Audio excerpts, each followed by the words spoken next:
Welcome to Phoenix Business RadioX. We are at the NABO Phoenix Women with Vision Conference. I'm Jacqueline DeStrumps, host of 3C Amplified and founder of Another Hand Advantage. And I'm now joined by Felicia Davis of Joyful Transformations. Welcome. Hello. Thank you for having me. I'm so excited. Thank you for sitting down with us today. I really would like to know, just because the name is amazing, it has to be something awesome. Joyful Transformations, what do you do? Yes, Joyful Transformations is a boutique leadership development and training company for women. And really what we do is we help women position themselves for more visibility, more impact, more influence. So in the end, they can make more income. Great. So what does that look like then when you sit down to work with a new client?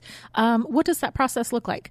Well, the first thing we're wanting to understand is where they are, like where they are, what and where they want to go, so that we can really understand what that gap is. And then what we do is, while we have a signature framework, we build that framework and customize it around what they need. And so the three pillars that we really work within are vision, voice, and visibility, because we feel that once you really master yourself in those three areas, whatever ascension looks like for you will never be a problem.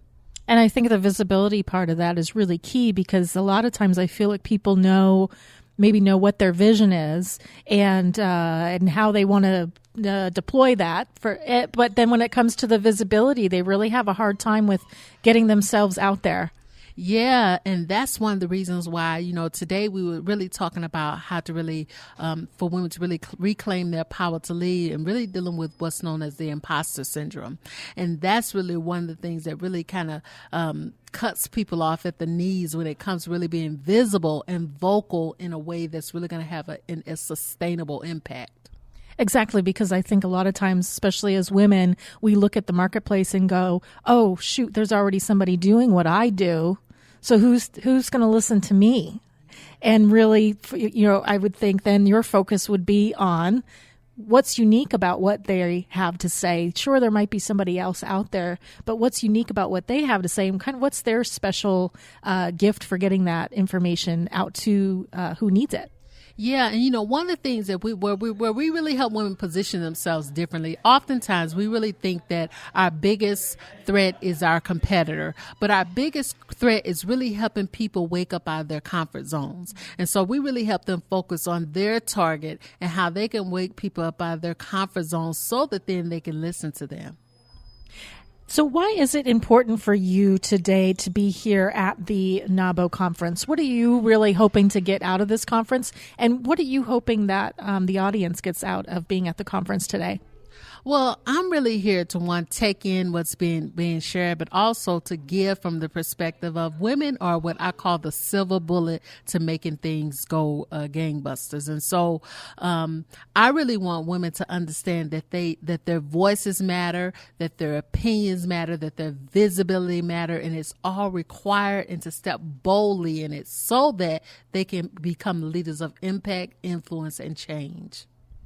Anything in particular yet that, I know we're still early in the day here at the conference, but anything in particular that you've already felt like you're going to take away from the conference? Yeah, the panel this morning was really, really very, very enlightening, very, very educational in terms of how to really get more active from a political perspective, really how to educate ourselves, really how to have our voice be a part of that conversation. And so I'm taking some nuggets away from that I'm actually going to go and put into place myself. Any tips for women? We come to these conferences and we hear all this great information and we get so powered up and we've got some really exciting ideas, and then we walk out to our cars and begin the journey home. We might sit in traffic. What do you say are some important next steps for those people to really realize what they've learned here today and take action on that? Yeah, well, one of the things that I always tell people to do before they go to any event is to stalk the event, to stalk the speakers, to stalk the guest experts, so that they come into the event with a clear plan around who they want to connect with. And then once they've done that, and whether they've done that or not, take what they've gathered from the conference and then lay that against their own goals. Because, it's impossible to do everything, but if you really align something from the conference with their own goals, goals and then go activate, that's going to be the most powerful thing that they can do. Great. Well, thank you so much for joining me today, Felicia. If people are wanting to reach out to you and work with you through Joyful Transformations, what's the best way for them to get that information and to get in touch with you? Yes, they can go to Felicia, R, like the color red, Davis.com. Great. Well, thank you so much, and enjoy the rest of the day and the rest of this conference. You've been listening to Phoenix Business RadioX. Thank you so much for joining us at the NABO Phoenix Women with Vision Conference. Until next time, have a fantastic day.